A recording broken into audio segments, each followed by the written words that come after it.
Hi, welcome back to Gen Z Bible class, where today we're going to look at Genesis chapter 16 and continue on with a amazing story of Abram and all the things that were going on in his life.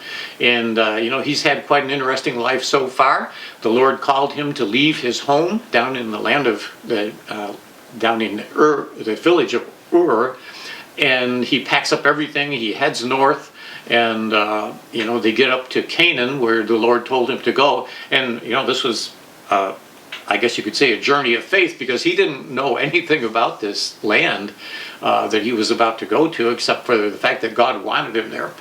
So he settles in. We remember the story about how there was a famine. He had to go to Egypt and live there for a while just to survive, but God blessed him there. He comes back. He builds camp again. He has a little problem with his nephew Lot, who gets captured by some kings down in the valley of Jordan, in the Jordan Valley. So Abram has to put together his little army of guys and go rescue Lot. And after all of this, things finally settle down a little bit, and he is able to kind of rebuild his life there in the land of Canaan. But underlying all of this is this promise that he remembers that God made to him, that from Abram would come this great nation, and also a certain amount of land that was promised to him, that this land will become yours. So we have a little problem here. If there's going to be this great nation, how is it going to happen, since Abram, he's 86 years old, and they haven't had any kids yet. And I know they lived longer back in those days, but this was getting to be, beyond the point of no return. So today's story is, I guess, I don't know how you would entitle it, a man who's running out of patience, maybe, because Abram and Sarah try to take matters in their own hand. And let's see how that all goes.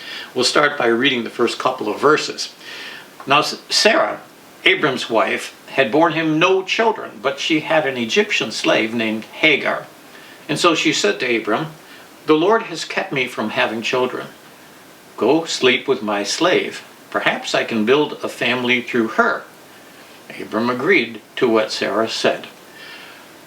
What is that all about? I mean, this seems kind of crazy, maybe to us in these days, that first of all, you would have a slave, but this was really, part of life. In the time of Abram, this was just something that went on.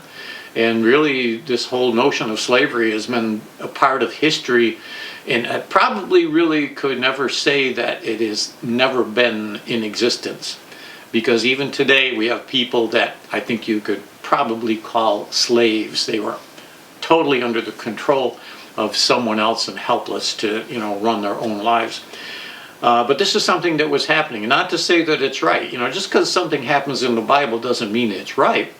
And I think we can be thankful that it was really many Christians that dealt with the issue of slavery back in the 1800s and put their foot down and said this is wrong.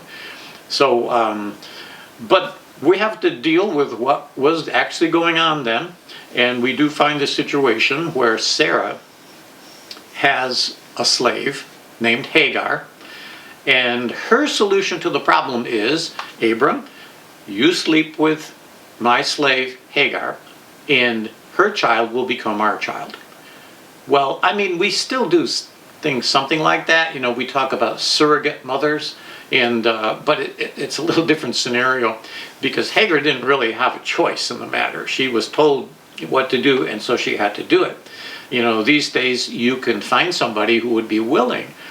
Maybe a woman physically is unable to carry a child, and another woman is, and she would volunteer to carry that child.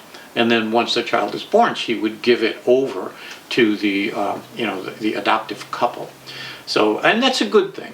In fact, I think we have a couple of Airbnbs, and one time somebody had just come back from the hospital after the surrogate mother had given birth to this baby, and the baby they were staying at one of our Airbnbs. So that was kind of a special privilege to think that this little baby was in our house, this brand new little baby. So anyway, so it's a good thing, and it is something that we do, but it doesn't work out quite that way for Abram and Sarah. So Abram follows through with exactly what Sarah recommended. And this is where things kind of get a little off kilter. We'll read some from verse 4. When she knew she was pregnant, she, that's Hagar, began to despise her mistress. And then Sarah said to Abram, "You are responsible for the wrong I am suffering. I put my slave in your arms, and now that she knows she is pregnant, she despises me. May the Lord judge between you and me." Okay, you kind of knew that this was where this was going to end up, I guess. And the funny thing to me is that now she's blaming Abram. And maybe, in a way, she's right to do so. I mean, it was her idea. Abram concedes, and maybe it's a little bit like, you hate to say it, but Adam and Eve in the garden. Remember, Eve was the one that tempts Adam, or that she, suggests to him that they eat of the fruit. But he's still guilty because he follows through, and maybe he should have been a little more discerning in making that decision. Maybe Abram should have been a little more discerning before he, went through with this plan to help God.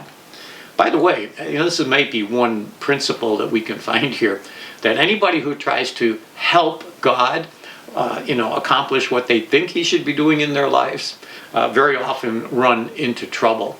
And really, we already ran into that with Abram when they were on their way to Egypt, because if you remember, he was worried that the Pharaoh would see how beautiful Sarah was, and that he would just kill Abraham and take Sarah. This was a big fear that he had. So his plan was to, tell everybody that Sarah was his sister, which in a way was true. She was his half-sister, but that whole thing sort of blew up in their faces too.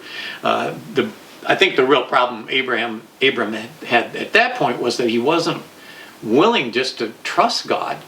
I know it was going to be a difficult situation, and he had no choice but to go to Egypt, or maybe trust God to provide rain, up in Canaan, and never go to Egypt. But God worked it all out. And even amazingly, he comes back from Egypt with more than he took with him, which is a miracle in itself. But I guess the principle there is, if God says he's going to do something, just trust him to do it. And anytime we try to help God, it just doesn't work out very well. So basically, Abram, again, making a long story short, tells Sarah, well, she's your slave. You do whatever you want with her. And so Sarah sends her away. Pack your bags and leave, which is not a good thing for Hagar, because she's just a single woman, a slave no less, and now she's pregnant, and she's basically put out on the street. And so we know where she's heading. It talks about the road that she's taking, which was the road to Egypt. So her plan was to go back to Egypt. And even there, we don't know, was she a slave in Egypt? Or was she free and became a slave? We don't know her backstory. But we do know at this point, after Sarah cast her out, she's in a very, very bad spot. But this is where God steps in. And I think we're going to see another principle here that's very important when we think about God and his concern for us. Starting at verse 7. The angel of the Lord found Hagar near a spring in the desert. It was the spring that is beside the road to Shur.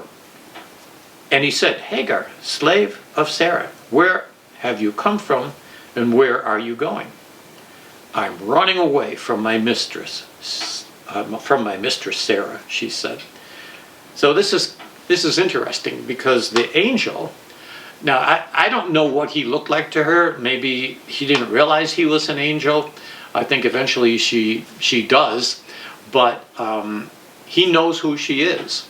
And to her, this must have been maybe a little fearful or maybe a little encouraging. I don't know that anyone would even pay attention to her.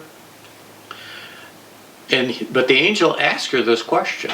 And I'm thinking, this isn't the first time an angel or God himself hasn't asked a question. One thing that comes to mind is when Adam and Eve were hiding from God in the garden, and the Lord says, "Where are you, Adam?" Not that he didn't know where they were, but God puts that question to him. Or remember when Cain kills Abel, and the Lord asks Cain, "Where is your brother? What have you done?" Giving Cain the opportunity to fess up as to what he does. Of course, he doesn't in that case. Another beautiful story that I wish I could have been there to witness was when Mary, going to the Easter morning, the time of the resurrection, and she sees that Jesus was crucified, and she's totally distraught and totally confused because she didn't think this would ever happen. And of course, now we know Jesus raises from the dead, and she's there in the garden, and he appears to her, but she doesn't recognize him, and he simply says, "Why are you crying?" This pretty simple question, but it must have been such a beautiful thing when she realized who it was that was talking to her. But all of this, I think, reflects the fact that God is concerned about us. And in this case, God wasn't ready to leave Hagar out there in the cold. And so he sends this angel to minister to her. And this is a principle, I think, that we can appreciate, because there are a lot of people in this world like Hagar that really feel abandoned and unseen. Her whole life, I don't know if she was a slave her whole life, but she's definitely on the low end of the totem pole in that day and that age.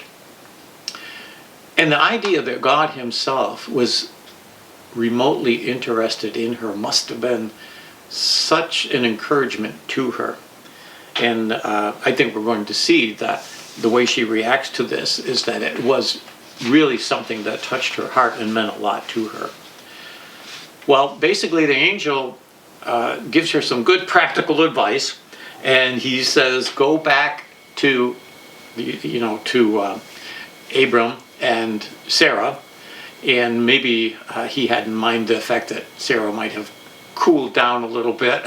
maybe she realized she was a little too harsh, because after all, poor Hagar was only doing what she was told to do, and maybe she overplayed her hand a little bit by making fun of Sarah. But for whatever reason, she ends up going back and settling back into the family there. But she's not done talking with the Lord at this time, because she gets, just like the Lord gave some insight to Abram, what was going to happen in the future for him, the angel gives Hagar some insight as to what her future is going to be like, and what the future of this child she's going to have is going to be like. And we read that starting in verse 11. The angel of the Lord said to her, to Hagar, "You are now pregnant, and you will give birth to a son. You shall name him Ishmael, for the Lord has heard of your misery." That's a good thing. But here's the rest of it's kind of a good thing, bad thing sort of a deal we got going here. This is a great thing to know that she's going to have a child. That must have just changed the whole direction of her life as a slave. I don't know if that would have ever even been a possibility for her. But here's the bad part. Now the angel is going to tell her a little bit about what this child is going to become. He will be a wild donkey, this is verse 12, of a man. His hand will be against everyone, and everyone's hand against him. And he will live in hostility toward all his brothers. So, the good news, you're going to have a kid. The bad news is he's going to have this tendency. And the interesting thing is, when we look at, remember that whole table of nations things, when you were looking at, this was the person who was the beginning of this whole line, and you can follow that through history. Well, Ishmael is the beginning of another line, and he his descendants end up being basically members of the Arab world. Now, not every Arab was a descendant of Ishmael, but many of them were. So this description of him as being this wild donkey who's going to be at odds with everybody around him, a real troublemaker, unfortunately is still, that tendency is still with us today. If you look at the Middle East and you see that the main players in everything that's going on there can trace their ancestry back to these two different lines. The line of Isaac, who was eventually born, and the line of Ishmael. So, the Bible is a really interesting book because it pertains to not just what was happening then, but it also has this prophetic element to it. And so we get a little hint as to what's going to happen within the family line of Ishmael. Ishmael, by the way, his name means God hears. And I'm sure that was something that, Sarah, that Hagar really appreciated. So let's read a couple more verses because Hagar has something to say about this whole experience. She gave this name to the Lord who spoke to her. You are the God who sees me. For she said, I have now seen the one who sees me. This is, I think, very important in terms of, we're building our Christian worldview. We think about God and who he is and how he reveals himself to us. And that this woman, who, as we said before, could have felt very unseen. She's a slave. She's at the bottom of the totem pole when it comes to, who you are in this world. And I'm sure she must have felt very unseen in the eyes of the world. But the fact that God sees her, and then she said, this is the God, this is what I'm going to call you, the God who sees. And the cool thing about that is, and this can be one of our lessons that we can take from this, that God has not changed and that he still sees us. So many people in this world, and I'm reading too, we're talking to to Gen Zers, that many of them, for some reason, have this feeling of loneliness, like I'm all alone in the world. But this is just an example of how God feels about us, that he doesn't want any of us to just be left alone, but he is here for all of us, and he sees us, and he knows everything that's going on in our lives, and he cares for us. I'm sure there are people in the world who feel that there is not one other person in the world that cares about them, and that's a very sad thing. But nobody in this world can say they are not loved, because God loves every one of us. Even when we find ourselves in these really difficult situations, like Hagar did. And that could be something that either you or somebody they just didn't draw the right straw in terms of, where they were born and, the environment that they find themselves in. Some people really do end up in some bad situations. But God is mindful of every one of us. So that's an important lesson to know. Well, let's continue. Genesis 16, 15 through 16. So Hagar bore Abram a son, and Abram gave the name Ishmael to the son she had born.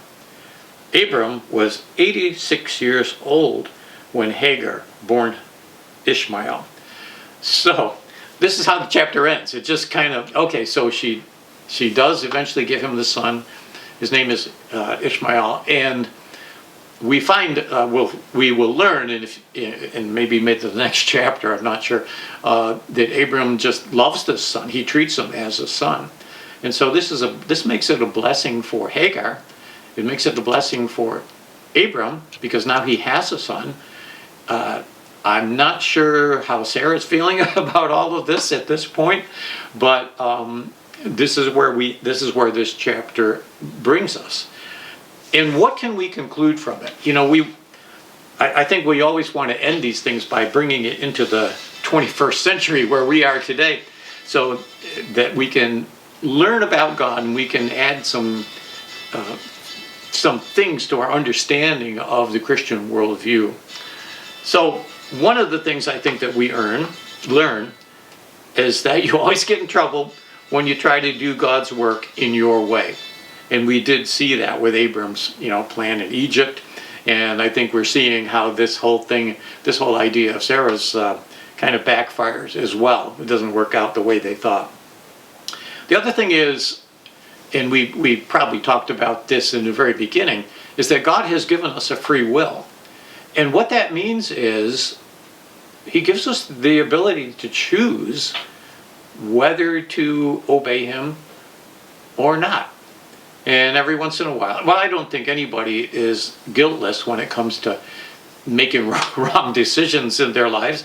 I think I've wasted a lot of time on wrong decisions and going in wrong directions in my life. But it's part of how God made us. So he doesn't force us to make the right decisions all the time. The Psalm 23 talks about he leads us in paths of righteousness for his name's sake.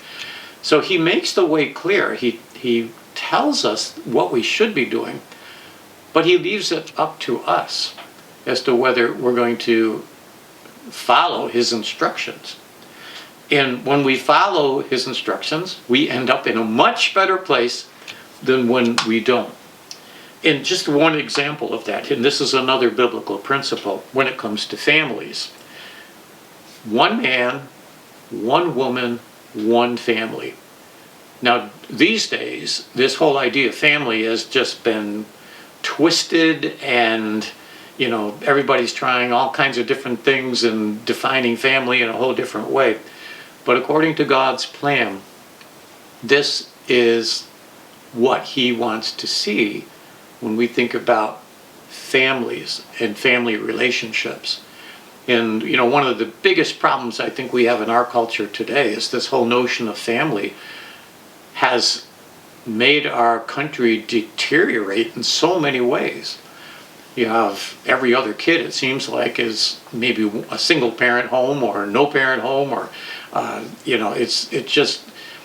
it wreaks havoc on a society when the family falls apart. And I think we're seeing this as one example. And this isn't the only example in the Bible. We can think of people like David, who ended up with many wives. So did Solomon. Now, a lot of that was, again, kind of a cultural thing. They were the king, and they were making all these alliances with other kings. And one of the things you did was marry the other guy's daughter so that, it would maintain peace between your kingdoms. But that whole thing didn't work out very well for David either. Basically, he ends up at the end of his life with a totally dysfunctional family, and one of his sons is trying to kill him so that he can, take the throne. Just a really messed up life. And we're talking about David, who, in God's eyes, was a man after God's heart. So, nobody... I don't know of anyone who has actually followed God and done it perfectly, but I think we can see how this principle works.